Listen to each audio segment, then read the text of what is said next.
Today, the Texas Court of Criminal Appeals ordered a lower court to review whether there was sufficient evidence to convict Crystal Mason, the black woman sentenced to 5 years in prison for illegal voting after filling out a provisional ballot while on parole 6 years ago. This win is crucial in our effort to have the conviction overturned. Her attorney, Kim Cole, joins us from Texas. And Kim, literally 6 years this has been going on. The amount of money Texas is spending to put this one sister in jail when her parole officer testified she wasn't aware. I mean, you look at the evidence, it's without a doubt she just didn't know. They are hell-bent to make Crystal Mason an example in Texas. That's absolutely true, Roland. The district attorney in their case against Crystal Mason in her original trial, he specifically stated that he wanted to send a message and asked the judge to sentence her to a stern prison sentence. And they are trying desperately to hold on to that without any regard to the fact that they did not prove their case. Here in Texas, the election code specifically states that a person commits the offense if the person votes in an election in which the person knows that they are not eligible. Well, here, as you stated, Crystal had no clue that she was not eligible to vote. The state's own witnesses, that brother that was on the stand from the Bureau of Prisons, who was a supervised release officer, he testified, we don't tell them whether or not they can vote. He was the state's witness, and the state also presented county officials who sent letters. I guess they thought this would prove their case. They did send letters to Crystal's home address, but Crystal was in federal prison. She never got those letters. So they never proved that Crystal knew that she could not vote, yet she was still convicted. And that's why we're here today. The Second Court of Appeals, because she was sentenced by a judge. There was no jury in this case. There was a judge who knew the key witness, who had actually met with the state's key witness a couple of weeks before Crystal's trial. So that judge found Crystal guilty. He was appointed also, I'll put that in there, a Republican appointee. And he found Crystal guilty. It went to the Second Court of Appeals. And the Second Court of Appeals did some serious legal gymnastics to get around the actual language of the law. The law is clear and unequivocal that a person commits this offense if the person tries to vote or votes in an election that they know they're not eligible. So it's clear that the person has to know. The Second Court of Appeals stated in their opinion, it's irrelevant whether or not Crystal knew that she couldn't vote. The fact that she knew that she was on supervised release is good enough for us. And they upheld her conviction. And that is why today, the Texas Court of Criminal Appeals told the Second Court of Appeals, that ain't it. The law specifically states that the person has to know. And so they told the Second Court of Appeals they need to reevaluate Crystal's case to see if the state actually proved that Crystal knew that she was not eligible to vote. And it is my firm belief that they did not. I mean, the thing that just, again, that is just so crazy is that, my God, this just, it's been going on and on and on. I mean, 6 years. I mean, and for folks who don't know, explain, when you say she was in prison, so she went back to federal prison because of the state conviction, correct? Or something like that?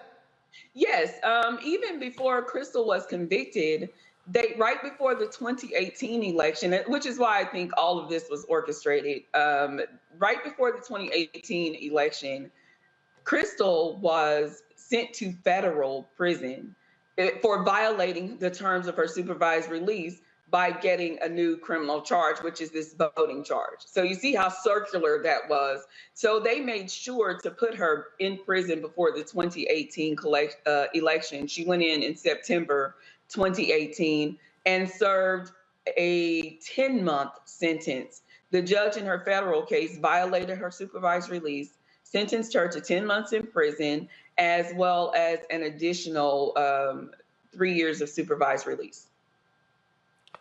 I just sit here and just look at this and go, man, talk about a complete waste of resources. Look, we certainly appreciate you joining us. Keep us abreast. Hopefully, Kim, man, hopefully this nightmare is going to end soon. It is essentially torture, Roland. I call Crystal every Wednesday. For the past 2 years, I've called her every Wednesday to let her know whether or not she will be free.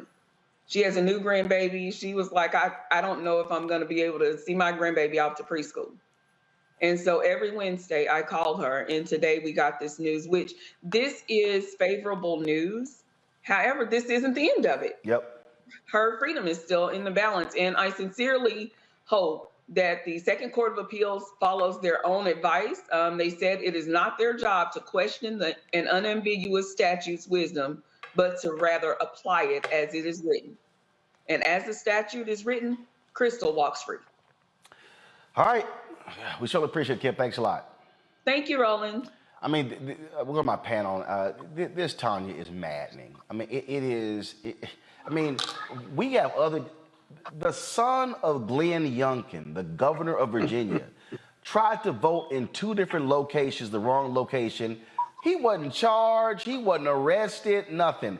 We've got you got white folks down in the villages in Florida who knowingly lied, voted for Trump. Fine. Mark Meadows, the chief of staff of Trump, registered to vote in 3 states. 3 states. South Carolina, North Carolina, and Virginia. Ain't nothing here. And these people, I mean, and the crazy, look, I'm from Texas, and you don't even have a sensible Republican stand up and go, why in the hell we wasting all this damn money on this one woman, and we trying to put her in state prison for 5 damn years? This is crazy. Let's call it what it is. It's strategic, okay? Because we don't want certain people voting.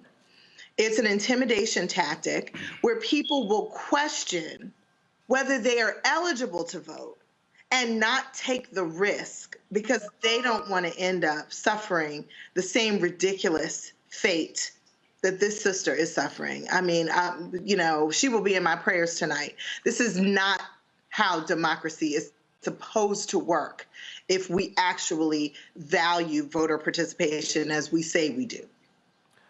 Lord Monique, the woman get convicted, she go back to federal prison, then all of a sudden she get out, losing a house, losing a job, all this sort of stuff. And again, in the trial, her own probation officer testified on the stand and said she wasn't told by anybody she couldn't vote. And it was a provisional ballot. The shit didn't even count. Right, absolutely. No, this is because there is so little evidence of the voter fraud that they maintain is rampant across the United States. They make truly just an example, a scapegoat out of one poor woman, a tragic case, a travesty of justice, but they use it and as some sort of symbol of all of the people who are out there who are getting away with it. And it's horrible. It's hideous. It's crazy, Scott. It's crazy. Well, and again, it's like, oh, black folks, we're going to let y'all know how we feel. Well, that's probably true. And the 5-year sentence is extreme. I'm surprised the appeal wasn't about the over-sentencing of this case. Remember, this case didn't have to be. They could have fined her. They could have disorderly conduct, some type of violation, and gone on her way. They didn't have to violate her on probation if they had given her some type of warning or, like I say, a violation. But here's the problem with the defense in this case. As I read about this case, there was an affidavit she had to sign. She had to read before she could sign to get the ballot. And on that document said, you cannot vote if you have been convicted of a felon. And she signed that document and then went and voted. I'm not saying she deserved 5 years on it or anything because it was provisional ballot. What I'm saying is that this decision today sends it back to the Court of Appeals.